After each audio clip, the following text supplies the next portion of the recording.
are always about adjustments. I'm just wondering if you have any idea how the Celtics might come in.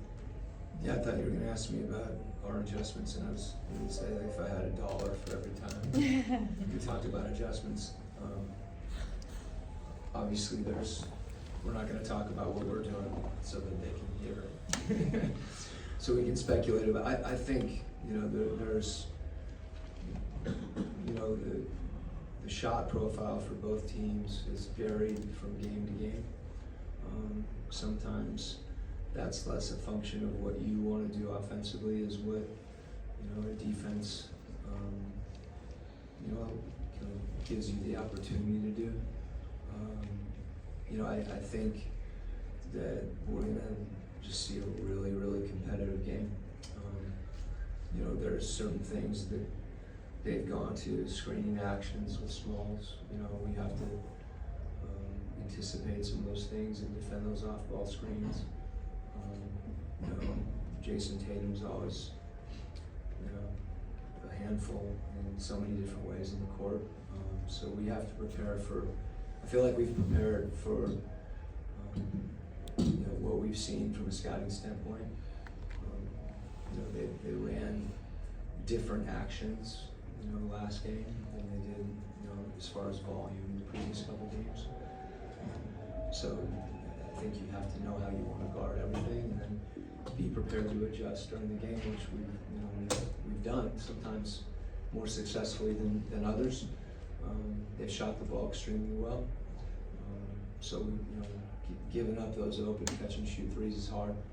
I felt we were fortunate last game, as well as they shot the ball, and we made shots last game. So, but on the whole, as the series progresses, there's teams get to know each other more and more, and I think the physicality and we talk about precision and force, and I think that's what this game will be about for us. Can we be that precise with our spacing? Can we be forceful with how we run and rebound? And can we shoot the ball aggressively? When we feel like we've got a good shot. Sometimes a shot early in the clock is the best shot you're going to get against these guys because they do such a good job of shrinking the floor, and when the defense is set, it's hard to get to the rim. So some broad strokes there. You talk about that physicality. I know, one of the specialties this season has been getting to the line, but I feel like last game I think you guys got to line like 16 times, but the game before that 8. Like, how important is it to have that physicality and try to draw some of those fouls too, especially on the offensive side? Yeah, some of that's how the game's officiated. It's the playoffs. So I think the more aggressive you are in attacking, the greater the probability that that's going to happen. I think one of the key things is, adjusting to the game. And that's part of what we're talking about, the understanding that the game is going to be physical. There's going to be illegal screens. Those are going to happen, and you can't die on a screen. I should say there's going to be good screens.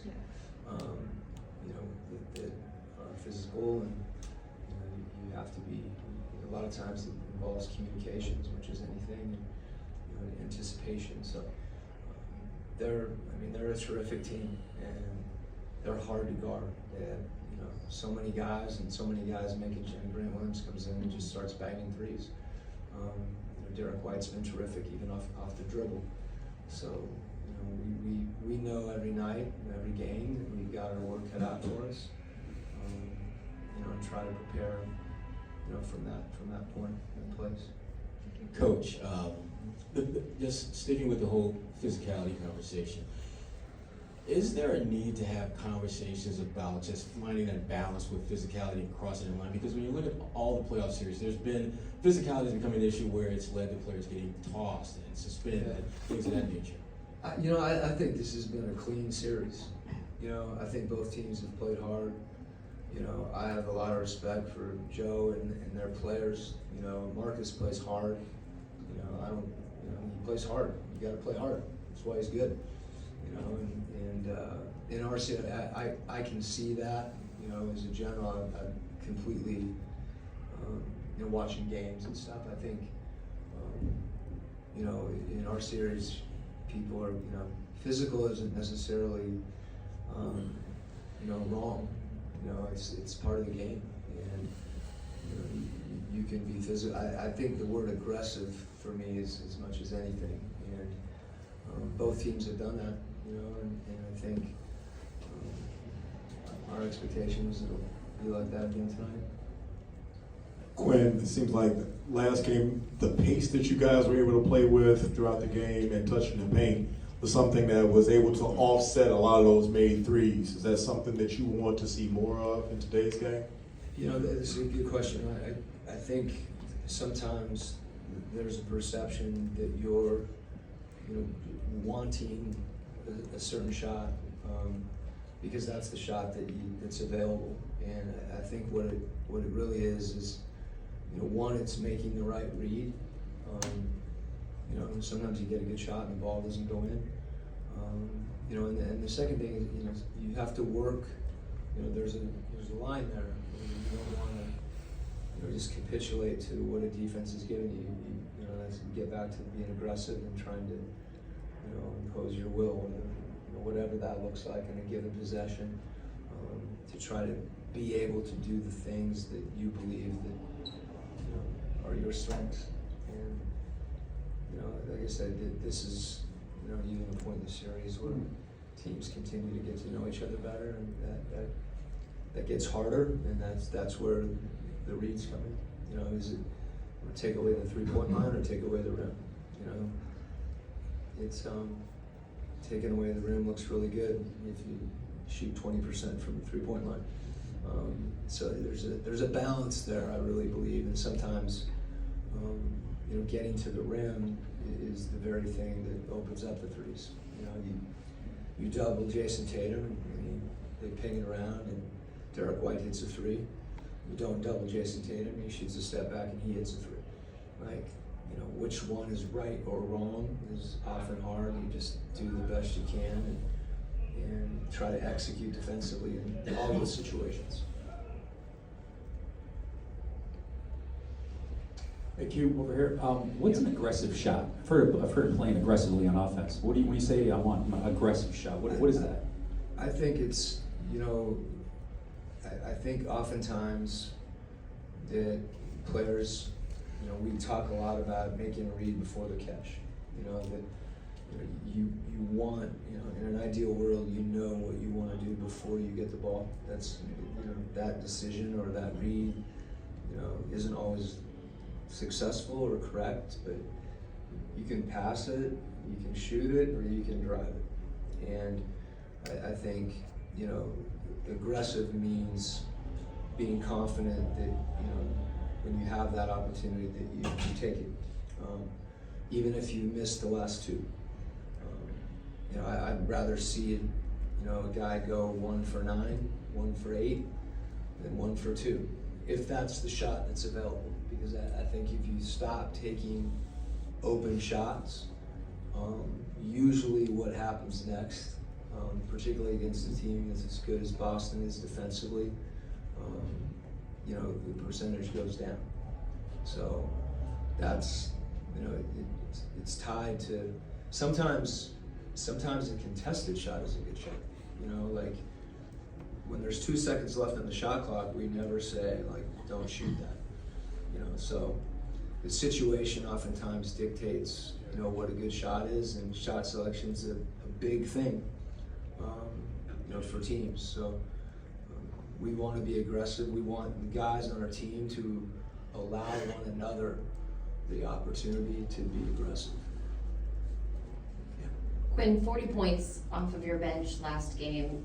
When you look back at the film, is that just a matter of role players playing better at home, or what did you see from those guys? Yeah, that's often, that's a lot of people talk about that, experience in the playoffs, being at home. I think there's definitely something to that. We have some guys, and this is their first time in the playoffs. We're playing against a team that's very experienced in this setting, and sometimes it takes guys a little time to kind of get their rhythm, get their confidence.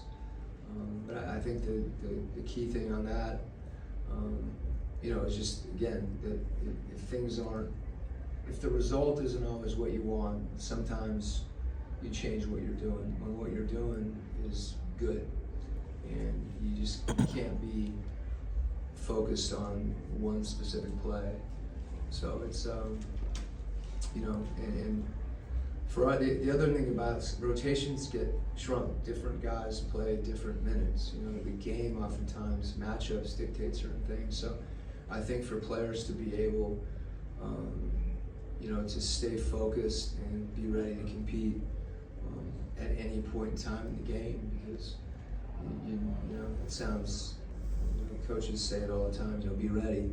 It's true, and especially in the playoffs, you know, because you know, it's collective and it's different. Hey Coach, you had your highest scoring output of the series in second quarter of last game. What worked well for you? Since you won't tell us how to duplicate that, what worked well for you that game? The ball in the basket. I mean, honestly, sometimes it's that simple. You know, you go through some droughts, and you hope that when that's happening, you don't compound, you know, those misses, even if they're good shots, with, you know, a turnover or whatever the case may be. And you know, if you can defend, and you're not taking the ball out of the net, if you can not foul, and you know, you have a better chance of generating better offense. You know, so that's something I really feel strongly about. Our guys understanding is that, you know, our execution defensively is one of the things that really helps our offense, and by the same token, you know, being efficient on offense and getting good shots, you know, protects us on the other end. Good. Thank you.